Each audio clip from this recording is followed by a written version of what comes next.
Well, hello, John. Hello, Felicia. How are you today? Good. Excited Me about the too. women's suffrage puppet pageant. Who isn't? I've been hearing all over little whispers, little murmurs from all over. I think this is truly our most global event yet. Shall we begin? Oh, yes, let's. So welcome everyone online, all of our participants from across the borders of the world and into the panels and portals of our screens. We are gathering together today for the Ballard Institute and Museum of Puppetry's annual Celebrate Mansfield Pageant. This year, we are live or almost live from just about everywhere. Puerto Rico, Guyana, Palestine, Boston, New York, and of course, Mansfield, Connecticut. The year 2020 marks many remarkable and historically significant events which have transpired, not the least of which is the centennial of the 19th Amendment, marking the legal vote for some women in 1920. Today, with our women's suffrage puppet pageant, we want to acknowledge the complex history of the women's suffrage struggles, not only in the United States, but around the world, and the leadership of women of color, Native women, working class women, and immigrant women in the struggle for suffrage, as well as the movement's intersections with abolitionism and other movements. Yes, definitely. I know what I wanted to say. I wanted to add, Felicia, that the scenes we're about to see were created over a 4-hour period last weekend with 2 toy theater workshops, which brought together all of the performers you're about to see to create new shows about women's suffrage. Yes, and it was such an exciting and energizing event to just be with everyone and talk about all of these different projects and where they're all coming from. I mean, we have some first-time puppeteers, we have some second-generation puppeteers, we have some people teaching puppetry. It really, truly runs the gamut. Now, to honor this milestone today, we celebrate women's suffrage heroes from around the world, including Sojourner Truth, Frances Ellen Watkins Harper, Juana Colon, Tennessee Celeste Claflin, Zidkala Saw, Elizabeth Cady Stanton, Luisa Capetillo, Juna Barnes, Jovita Idár, and Mai Ziadeh, noting the successes of the movement and also its challenges in the face of racism and forces opposed to suffrage. This pageant is dedicated to Associate Justice of the Supreme Court, Ruth Bader Ginsburg, whose life was a testament to the power of dissent and resilience, and who said, "My mother told me to be a lady, and for her that meant be your own person, be independent." Oh, I'm so glad you could join us today, Ruth Bader Ginsburg, Justice Ginsburg, excuse me. I know you're a fan of the opera, but I didn't realize you were a fan of toy theater. Thank you for your presence. Could you offer any other advice for our audience today? Fight for the things you care about, but do it in a way that will lead others to join you. Well said. Thank you.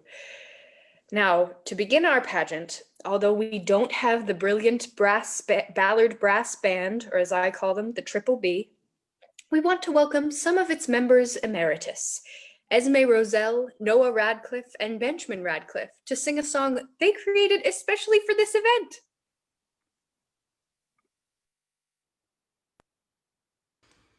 This one goes out to Ruth Bader Ginsburg. Oh, yeah.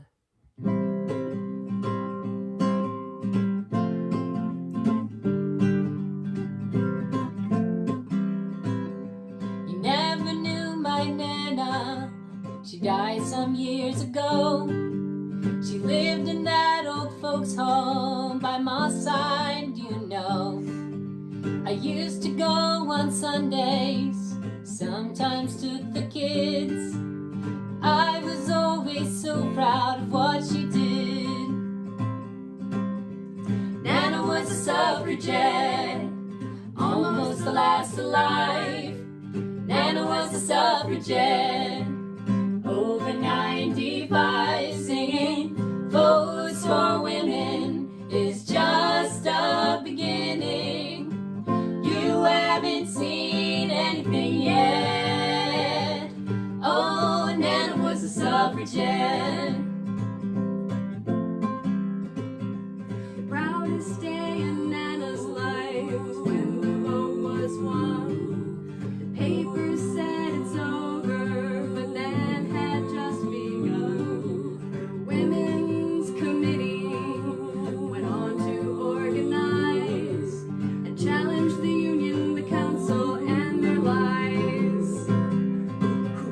Nana was a suffragette, only 5 feet tall. Nana was a suffragette, took on City Hall, singing votes for women is just a beginning. You haven't seen anything yet. Oh, Nana was a suffragette. Now here I stand so proudly with my college degree. My kids have more options than Nana could foresee. But if you think we're satisfied, take a look around. There's lots of angry women who won't let the Nanas down. Nana was a suffragette, it's as if she's still alive. Nana was a suffragette, their voices still survive, singing votes for women is just a beginning. You haven't seen anything yet. Oh, Nana was a suffragette. Nana was a suffragette, it's as if she's still alive. Nana was a suffragette, their voices still survive, singing votes for women is just a beginning. You haven't seen anything yet. Oh, Nana was a suffragette.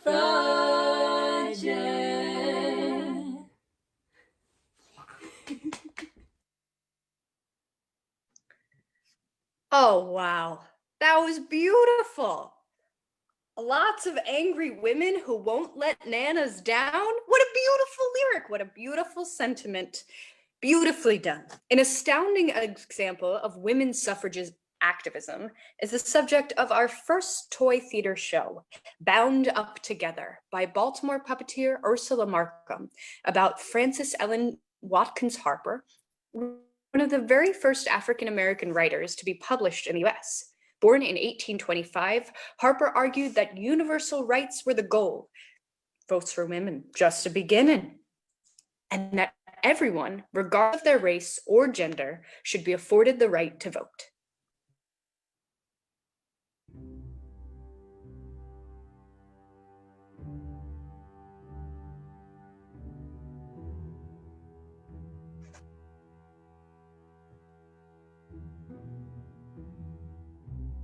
Frances Ellen Watkins Harper was born in Baltimore in 1825 to free Black parents.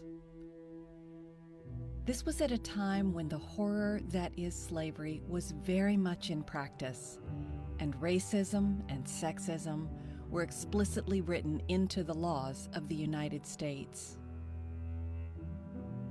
Orphaned at the age of 3, Frances was taken in by her uncle, an avid abolitionist who ran his own boarding school for Black youth. It was there that she received her excellent education. She published her first book of poetry at the age of 20. She went on to become an educator, author, orator, mother, activist. She was hired by anti-slavery organizations to travel the country and give her very popular speeches, where she met many women who were fighting for the right to vote. Frances became a suffragist. But there was disagreement in the movement, and it came down to race. In 1866, Frances gave a speech at the National Women's Rights Convention in New York, defending the necessity to fight for universal rights, not based on just gender or race alone. We are all bound up together in one great bundle of humanity, and society cannot trample on the weakest and feeblest of its members without receiving the curse in its own soul. But the divide was too great. Soon after, it all fell apart, and the movement fractured into opposing sides. Nevertheless, Frances persisted. For the rest of her life, she continued fighting for the rights of Black women. Through her writing and organizing, she made sure that there were opportunities for education, employment, and a place in the political sphere. She helped to pave the way for all the fighters to come.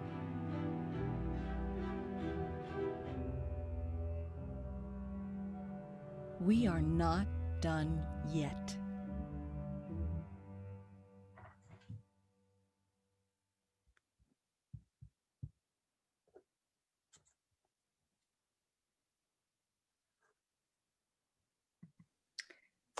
Wow. What an incredibly prescient statement. Timeless and true. I love that all of these are so looking towards the future. You know, we still have a lot of work to do, but we're here. And, you know, for Frances Ellen Watkins Harper to say so before women could even vote, she had to be brave to be somewhere where I'm sure women made her feel like she didn't belong. Women belong in all places where decisions are being made. It shouldn't be that women are the exception. I wholeheartedly agree. And you know what? I think Tennessee Claflin, one of the first ever female stockbrokers, would agree as well. This piece, titled The Bewitching Broker, Tennessee Celeste Claflin, Viscountess of Montserrat, comes to us from Laurie McCants, an actor, director, and co-founder of the Bloomsburg Theater Ensemble in Bloomsburg, Pennsylvania. Tennessee Claflin and her sister, Victoria Woodhull, the first woman to ever run for president, were raised by their snake oil salesman father, and Tennessee Claflin went on to fame as one of the first women to open a Wall Street brokerage firm.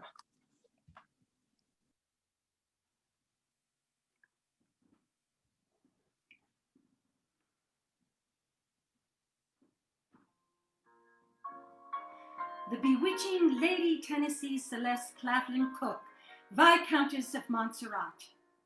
As a little girl, Tennessee Claflin and her sister Victoria traveled all over the country with their father, a snake oil salesman, a shyster, who advertised the two little girls as mediums, spiritualists who could call up the souls of the dearly departed.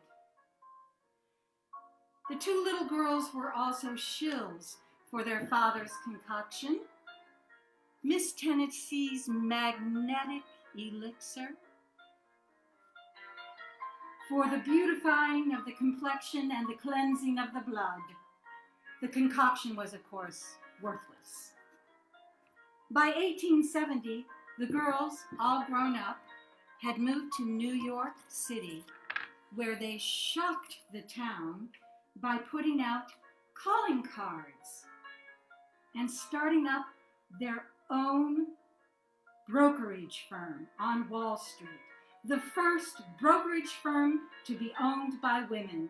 Headlines in the newspapers declared, "Wall Street aroused by the bewitching brokers."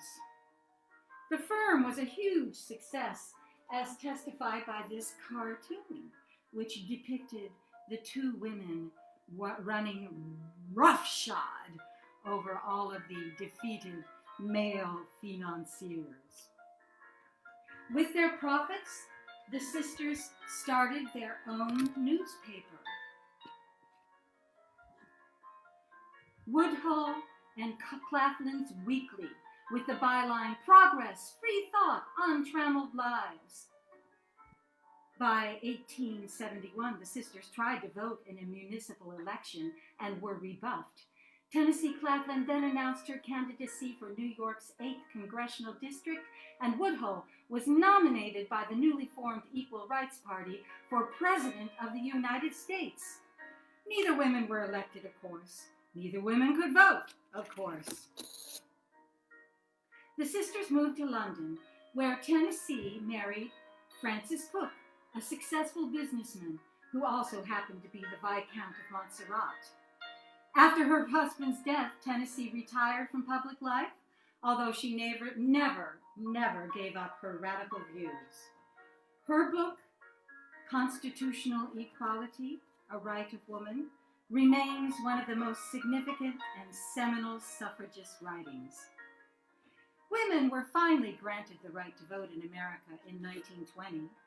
Lady Tennessee Celeste Claflin Cook, Viscountess of Montserrat, died in London in 1923. But her words continue to inspire. Let us have a fair field. This is all we ask, and we will be content with nothing less. The finger of evolution, which touches everything, is laid tenderly upon women. They have on their side all the elements of progress, and its spirit stirs within them. They are fighting, not for themselves alone, but for the future of humanity. Let them have a fair field.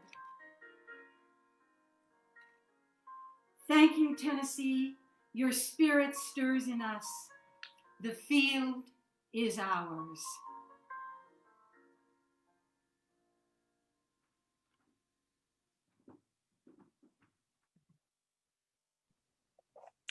Wow! Justice Ginsburg? Back so soon? It must be hard for you to keep appearing and reappearing through these dimensions. Well, Felicia, we are all appearing through virtual dimensions constantly these days. It's a skill I learned earthside. Wow. What can't you do?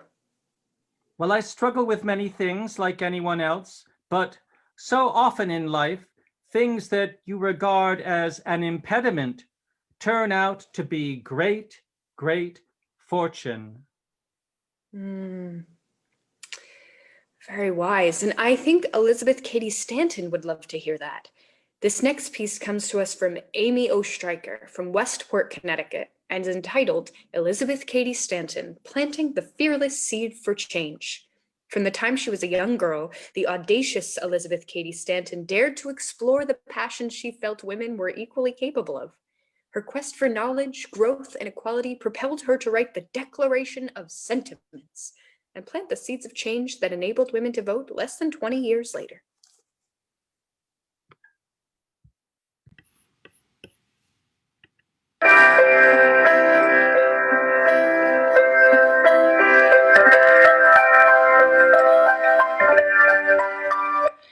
In November 1815, Elizabeth Cady arrived, and she always recalled what her father told her when her brother died.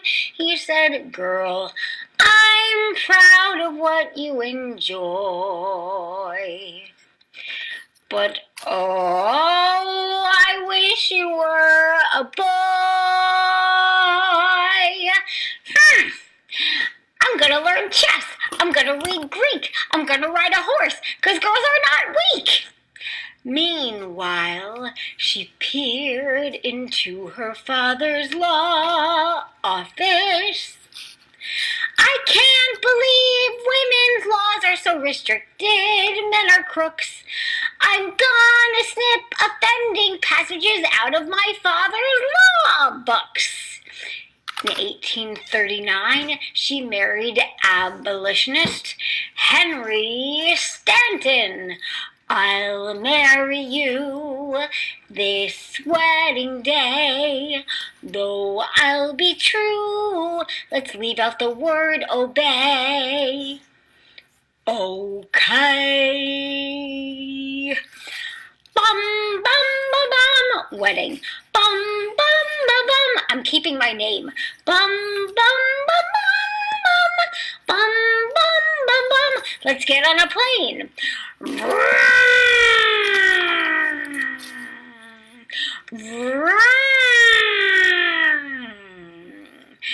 It was 1840 June. They went on their honeymoon. Let's go on our honeymoon to London. This will be a landmark trip, a fun one. They arrived at Exeter Hall to advocate for rights for all, to the Anti-Slavery Convention. But what the British and Foreign Anti-Slavery Society forgot to mention, women don't get a seat. Stay behind that rail! I thought this was fighting for freedom. Why are women in jail?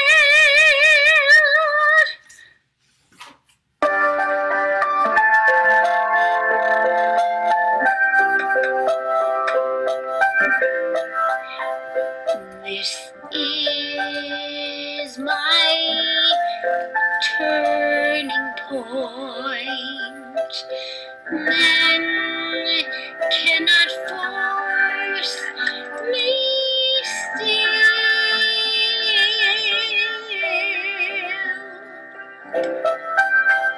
Should I have been a boy? No, I shall use my quill.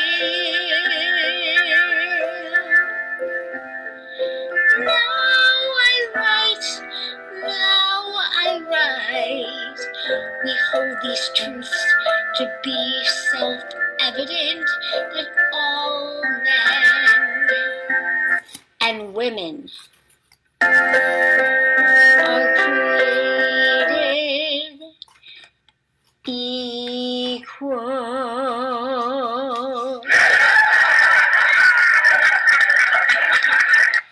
And women will be able to vote.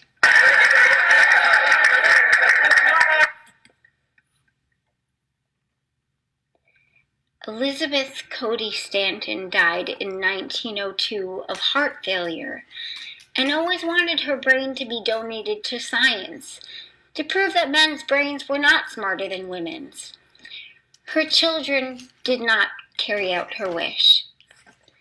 But I say, we all carry a bit of Elizabeth's spirit, spunk, and voice in us.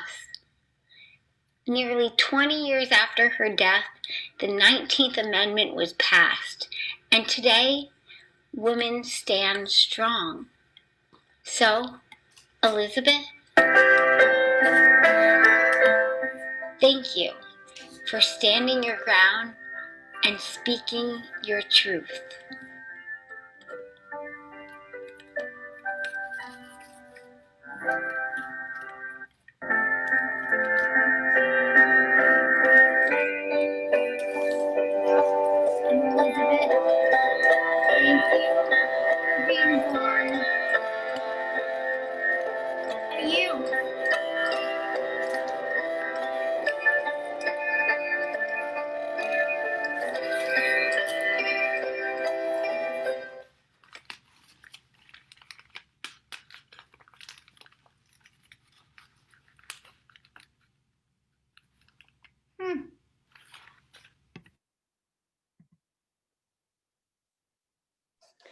Wow.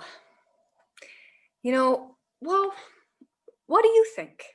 It seems like we're still struggling with so many of these issues still today. It's so easy to be discouraged. Sure. But then you go on to the next challenge and you give it your all. You know that these important issues are not going to go away. They're going to come back again and again. There'll be another day, another time. It's true. It's true. Just like this fabulous example from Faith Ann Chester Innes, coming to the pageant from Guyana, South America. It's called Sojourner Truth, the Strength of One Woman.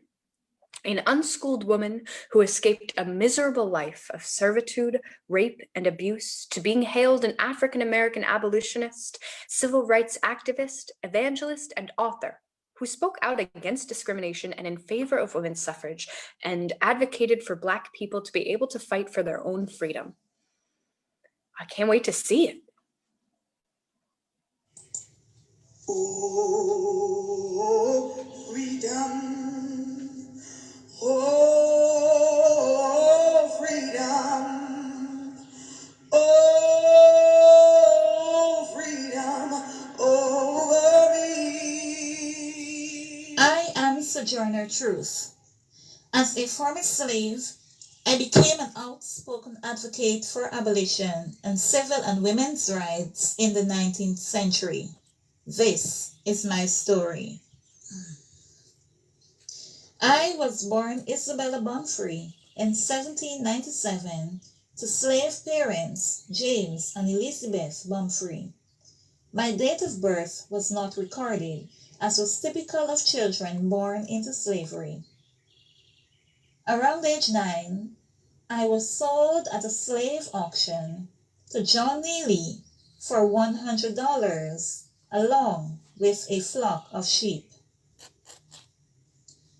I vividly remember John Neely as a harsh and violent slave master. Around 1815, I fell in love with a slave named Robert from a farm nearby. We had a daughter, Diana. Robert's owner disapproved of the relationship since Diana and any subsequent children produced by the union would be the property of John Dumont, my master. We never saw each other again. At 18, I was forced by Dumont to marry a slave named Thomas. The union resulted in a son, Peter, and 2 daughters, Elizabeth and Sophia. The state of New York had begun to negotiate the abolition of slavery in 1799.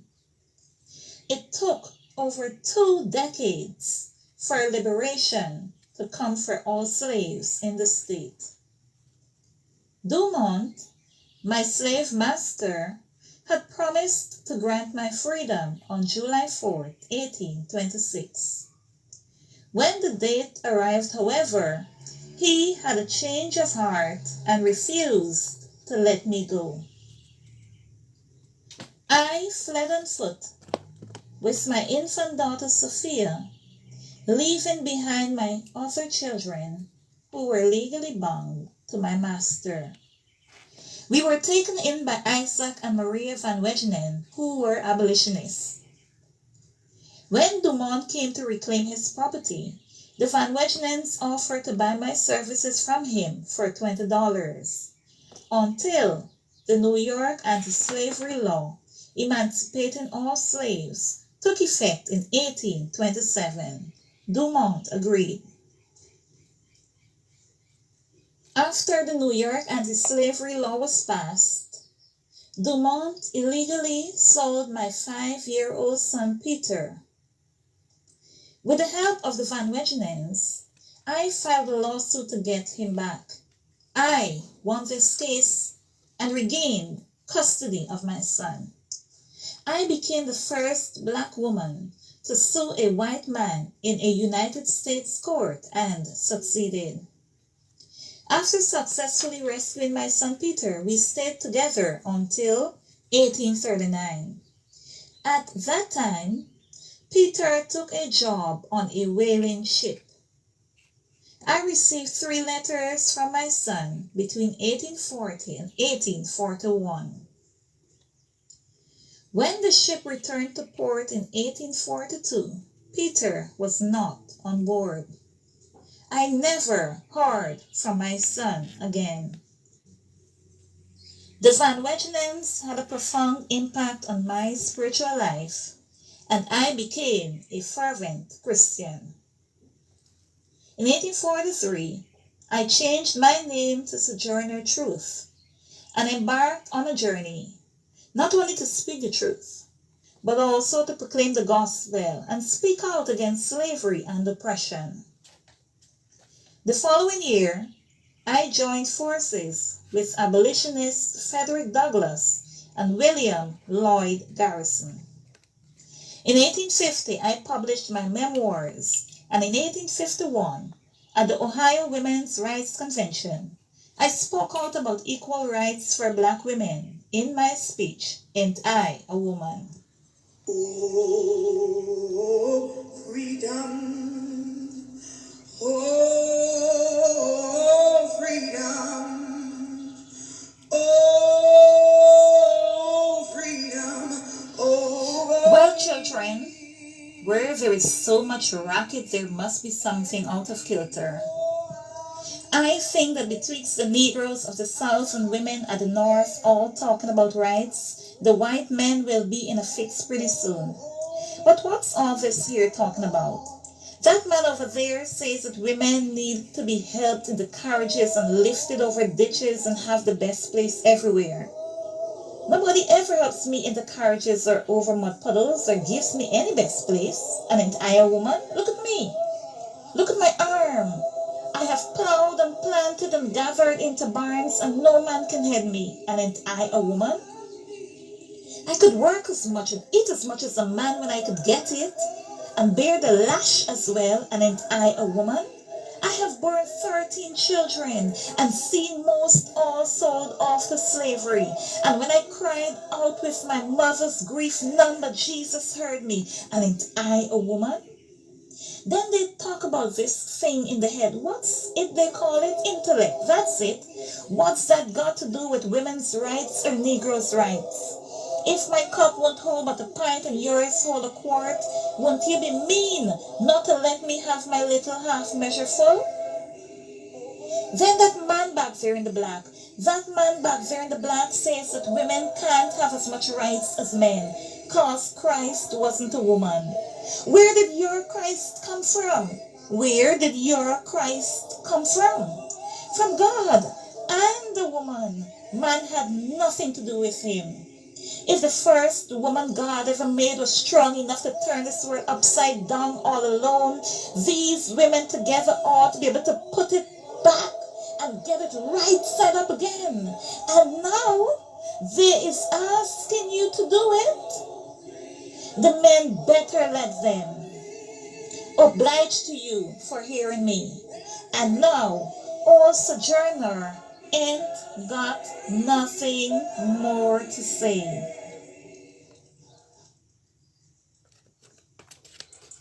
My passion gained the attention of President Abraham Lincoln, who invited me to the White House in October 1864.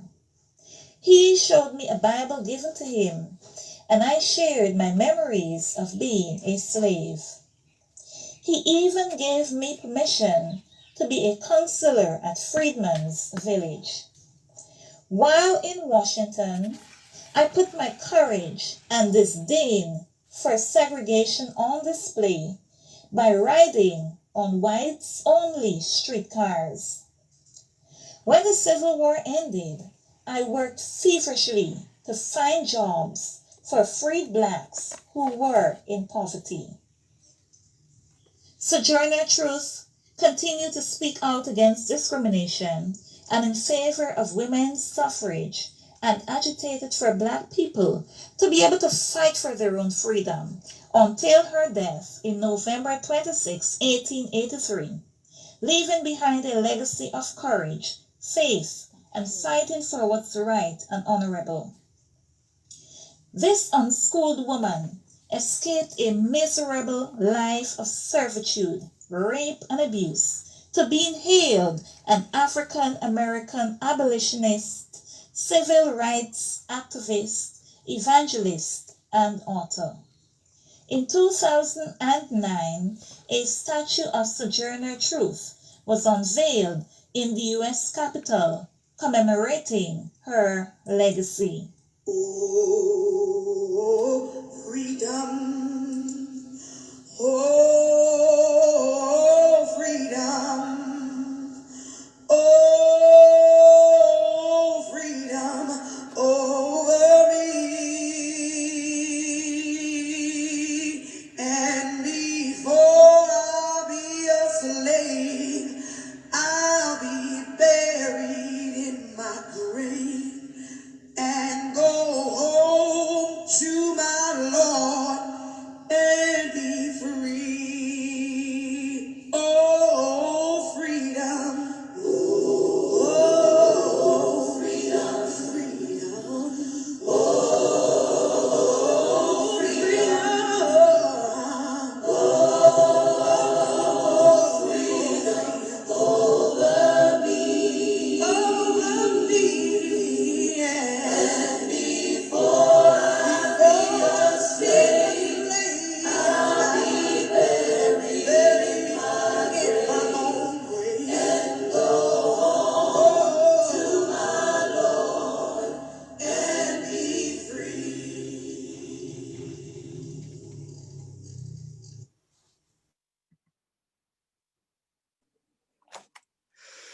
Incredible.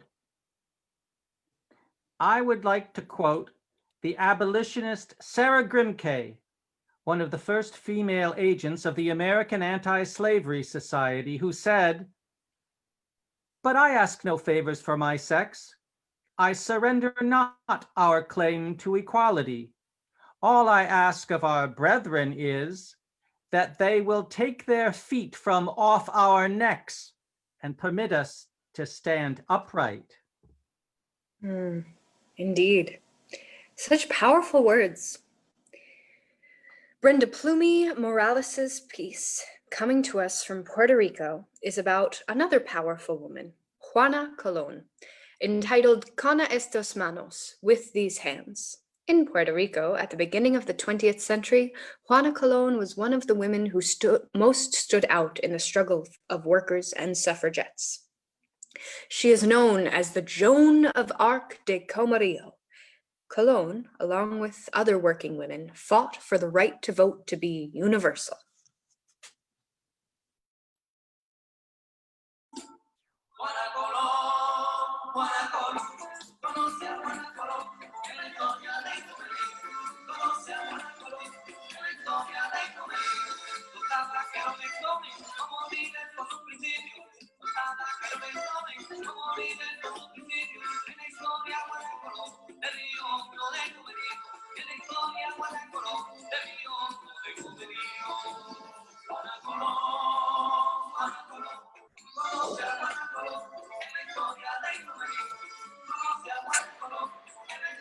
In Puerto Rico, at the beginning of the 20th century, Juana Colón stood out in the workers' and suffragette struggle.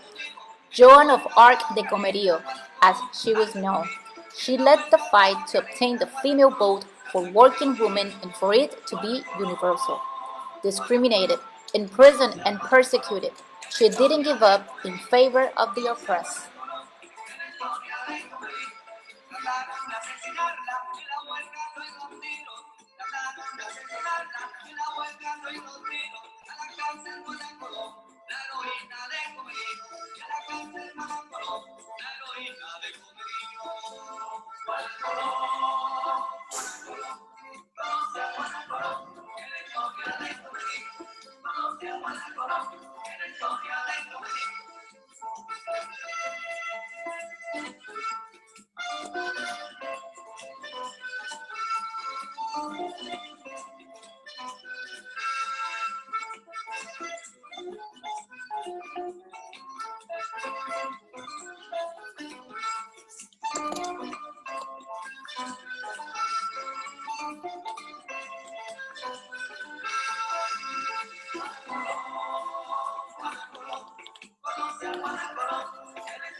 In 1932, Puerto Ricans who could read and write voted for the first time. Colón, along with other working women, fought for the right to be universal. The protests so that illiterate women could vote were heard.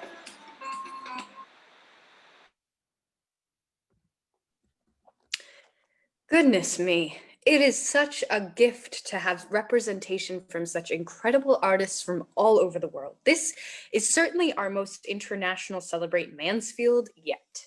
While we all miss being together in the town square, eating Indian food from Maharaja, hearing music from the E.O. Smith marching band, and collecting stamps from all the different booths, I gotta say, this new version of online community is pretty inspiring too. I have to agree with you, Felicia. But I wanted to say that to make life a little better for people less fortunate than you, that's what I think a meaningful life is. One lives not just for oneself, but for one's community. Oh, I love it. I love to hear anything. Oh, I love to hear your supportive community, Ruth Bader Ginsburg. And from Boston, Felice Amato brings us the perspective of New York journalist Juna Barnes with a performance entitled I Have Been Forcibly Fed. In 1914, Barnes underwent force feeding to be able to write firsthand about this form of medical torture used against suffragists who went on hunger strikes.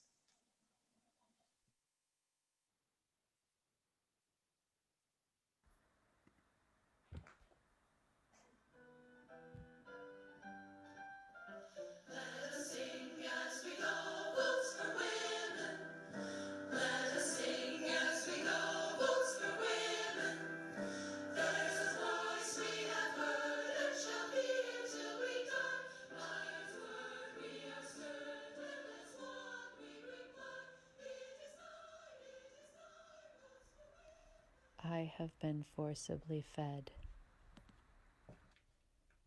I saw in my hysteria a vision of 100 women in grim prison hospitals, bound and shrouded on tables, just like this, held in the rough grip of callous warders, while white-robed doctors thrust rubber tubing into the delicate interstices of their nostrils and forced into their helpless bodies the crude fuel to sustain the life they longed to sacrifice. The hall they took me down was long and faintly lighted. Every now and then one of the 4 men that followed turned his head to look at me. A table loomed before me. It was the table whereon I must lie.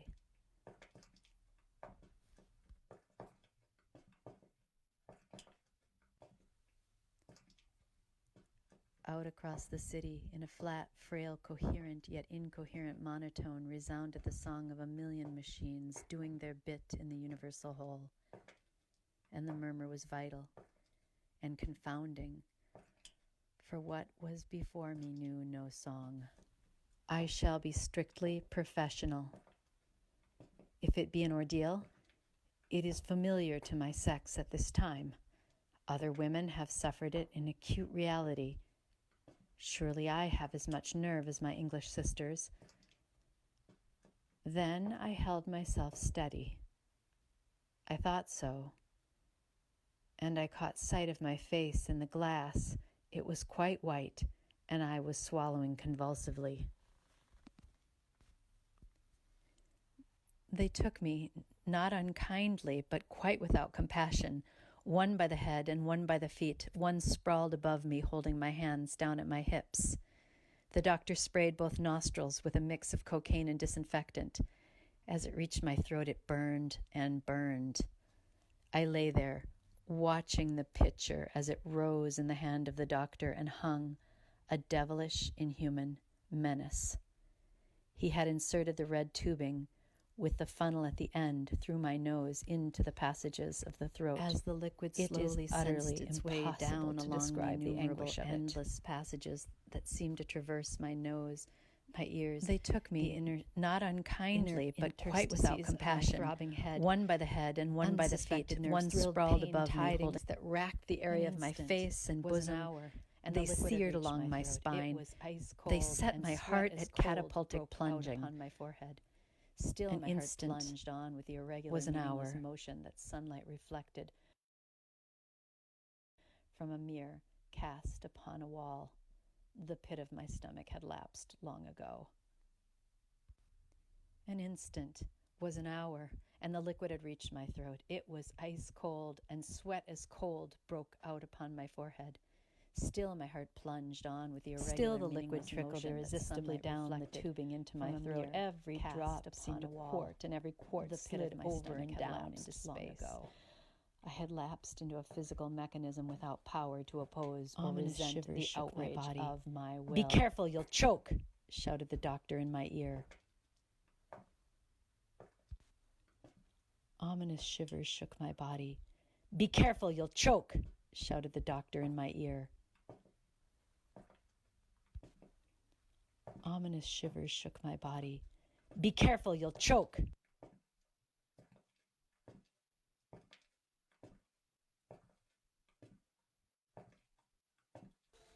It was over. I stood up, swaying in the returning light. I had shared the greatest experience of the bravest of my sex. The torture and outrage of it burned in my mind. A dull, shapeless, wordless anger rose to my lips, but I only smiled. The four men, having finished their minor roles in one minor tragedy, were already filing out at the door.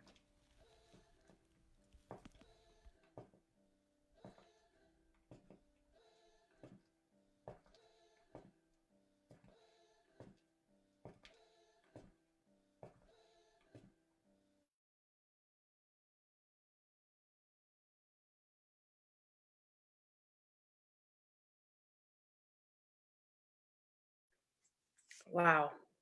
Very powerful and performed live. There's some really beautiful artistic intention and celebration. And, it was wonderful. It was great. Thank you for sharing this difficult story with us. And so many of these experiences were not limited to just one type of woman. Similar frustrations in the pursuit of justice faced Jovita Idár, represented in this piece. Jovita Idár, A Maiden of Justice, by Jenna Beth Davidson, a puppet arts program graduate student. Tejana in Laredo stands her ground when the Texas Rangers threaten her paper.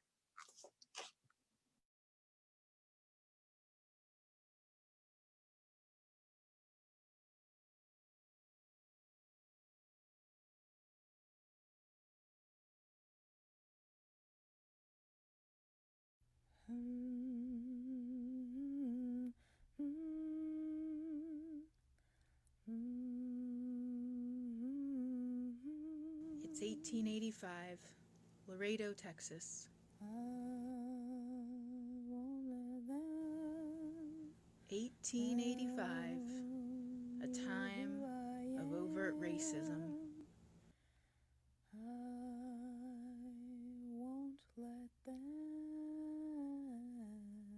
Into this landscape is born Jovita Idár.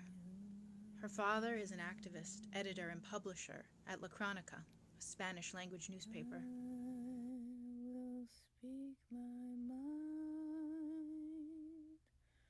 At 19, Jovita takes up the family trades. She writes about inequality in education, about racism, and about women's rights. She uses pen names like Astrea, who is the Greek goddess of justice, and Ave Negra, blackbird. Let my pen fly and find the truth I can. Working women know their rights and proudly rise to face the struggle. The hour of their degradation is past. In 1914, she's writing for El Progreso. The paper publishes a piece protesting President Wilson's decision to send U.S. troops to the border. The Texas Rangers, who at that point were known for lynchings, ride up to the office expecting it to be empty. But Jovita is there working alone. "We're going to silence your kind and shut this little paper down. This paper and our writers have a constitutional right to freedom of speech. You have no just cause here. Leave." Well, little miss is in a tizzy. Well, hey, no one's around now. It's our chance. Get in there. Get in there. Smash the printing press. Smash the printing presses. Ha, ha, ha, ha. Ha, ha, ha. Out of Texas with you. Stop me from trying. You can't obstruct my mind. God knows you can try. God knows you will try. But I won't stop my fighting.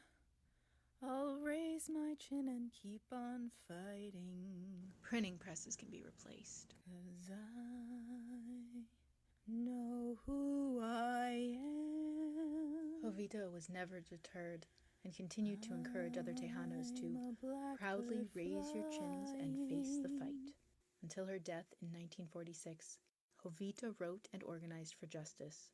She would say, "Educate a woman and you educate a family." I'm a blackbird. I'm a blackbird.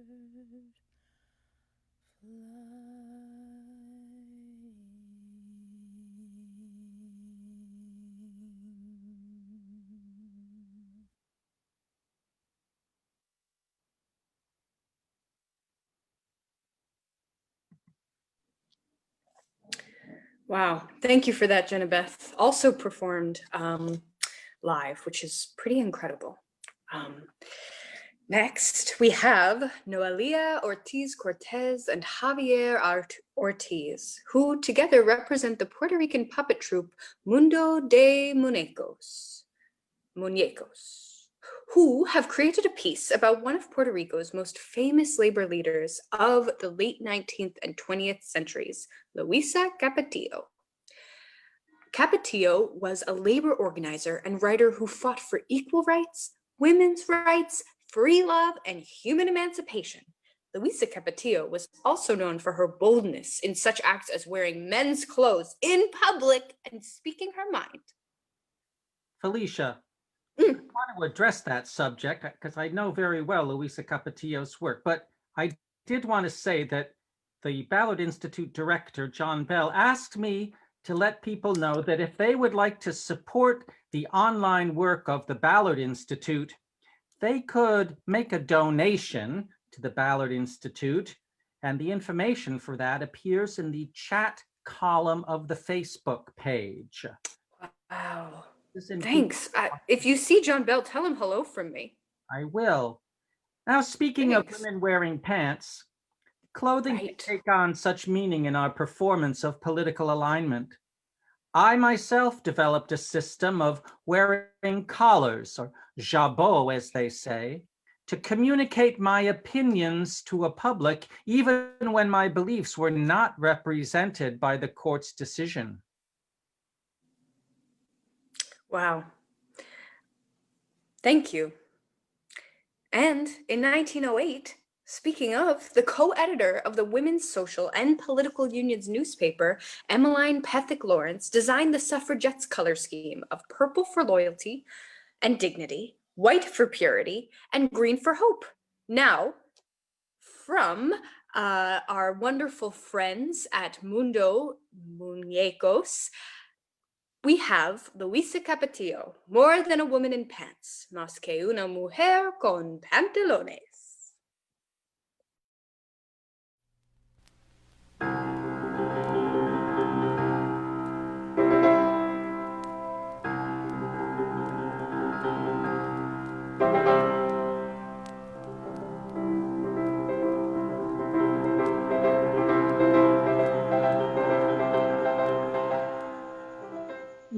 Capetillo comes from a very special union of immigrants, a mother from France and a father from Spain, both of them working class.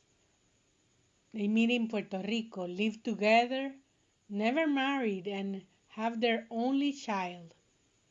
Luisa was born in 1879 in Arecibo, Puerto Rico. Her mother, who worked as a laundress, taught her to read and write, and her father taught her arithmetics. Not many women were educated at that time and don't even think about the poor working class. Luisa became a reader in the tobacco company, educating the workers, reading newspapers, pamphlets, and books, inspiring them to unionize and protest for mistreatments. She became a labor organizer.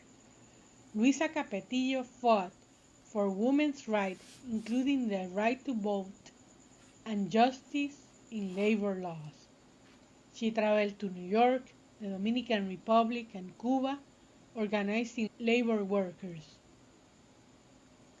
In 1915, in Cuba, Luisa Capetillo was apprehended and sent to court. What do you want to say about what the police is stating? It's simple. I was walking in Neptune Street wearing a suit and pants. I was not making any scandal when this ponderous policeman stopped me. I always use pants, Your Honor. So you always use pants? Yes, in one form or another. I have worn the same kind of clothes that I wore on Saturday in Puerto Rico, Mexico, and the United States, and I have never been apprehended. And by the way, these pants are more hygienic and comfortable. More comfortable would be without clothes. But not more hygienic. Well, you are dismissed. Your Honor, I insist that the policeman should apologize to me in court. Lady, you are dismissed. She thought, nobody is my owner and nobody should tell me what to wear or what not. Luisa Capetillo, a woman ahead of her times. A woman that did whatever was needed without waiting for the consent of others. Today, more than ever, we need to go and exercise our right to vote. Go ahead and be like Luisa Capetillo, una mujer con pantalones. Be brave and take your destiny in your own hands.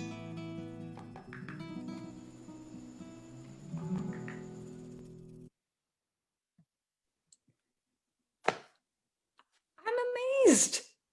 It's so beautiful to see this legacy living on. Speaking of legacy, Mundo de Muñecos is a second-generation puppet company, and you can find them at their Facebook page.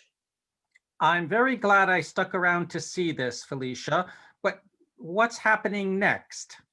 Wow. You know, I get really touched every time you call me Felicia. I'm so glad we're on a first name basis. May I call you, RBG, Justice Ginsburg?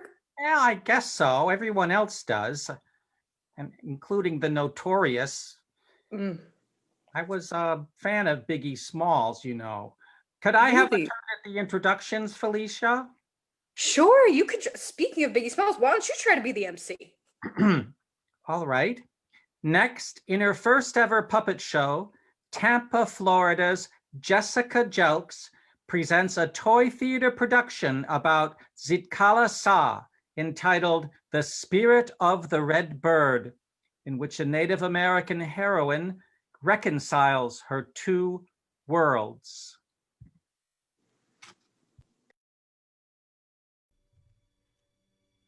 Spirit of the Red Bird. Zitkala Shah was a Yankton, Dakota writer, editor, translator, musician, educator, and political activist who lived from 1876 to 1938. Her name means red bird.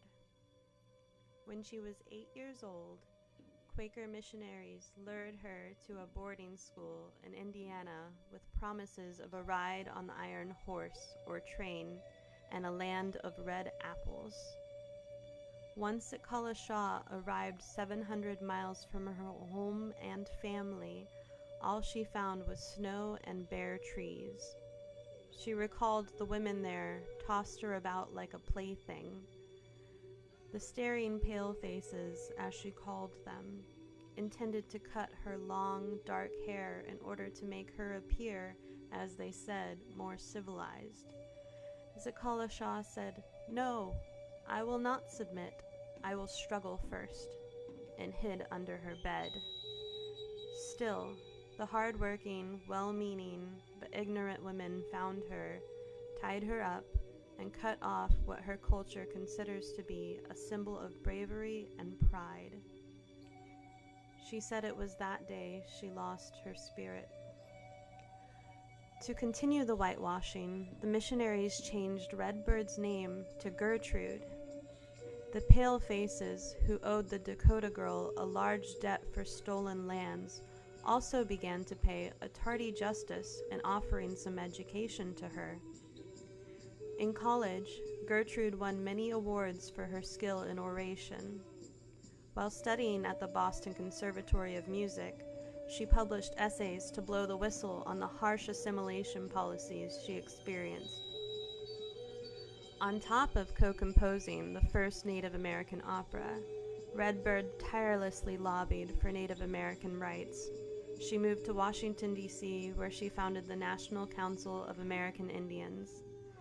After the 19th Amendment was ratified in 1920, Sakala Shah said, "The Indian woman rejoices with you," but reminded the white suffragettes that the fight was far from over, as many of their native sisters could still not vote due to being considered wards of the government rather than citizens of the United States.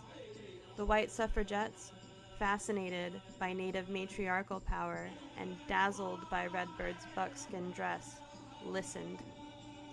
She persuaded the General Federation of Women's Clubs to form their Indian Welfare Committee. Actions by this organization prompted the Snyder Act to pass in 1924, thus giving Native Americans citizenship and the right to vote. Remember the resilience of the spirit of the red bird. Sakala Shah knew, there is no great, there is no small, in the mind that causeth all.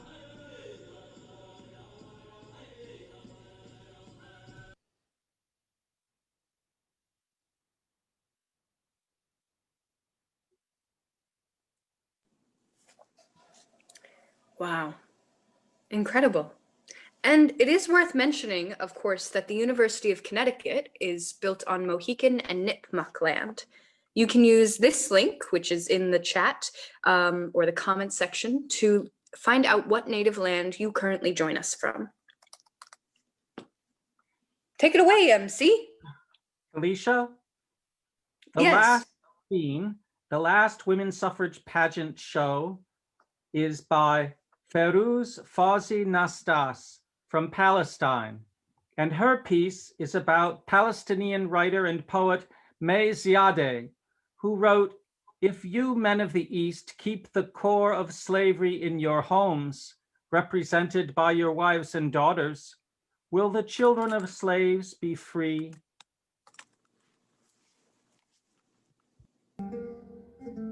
Mai Ziadeh was born in Palestine 1886.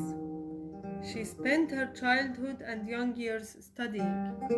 She demonstrated a brilliant talent for learning languages, 9 in particular.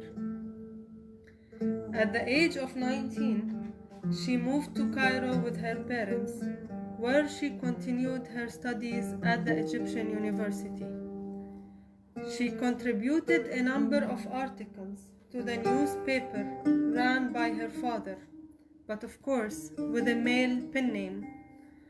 During her time the literary scene in the Arab world was an arena dominated by men. Women's education was almost non-existent. Indeed, it was hard enough for women to become literate, let alone establish her own literary salon in her home, 1912.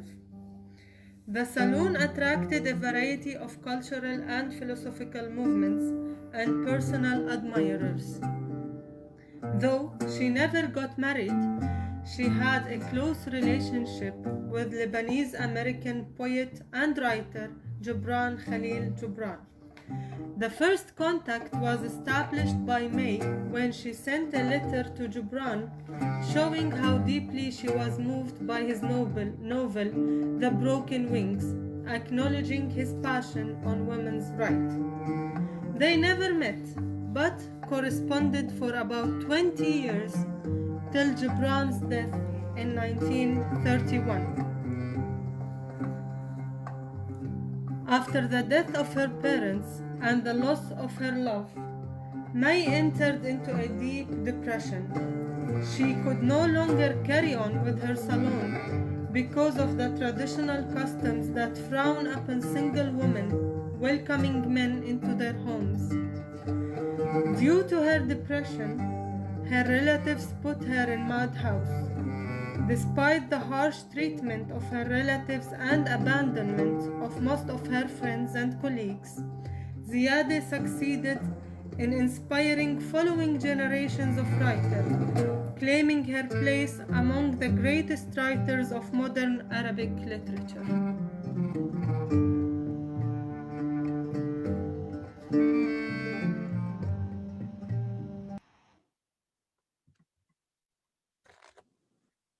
Wow.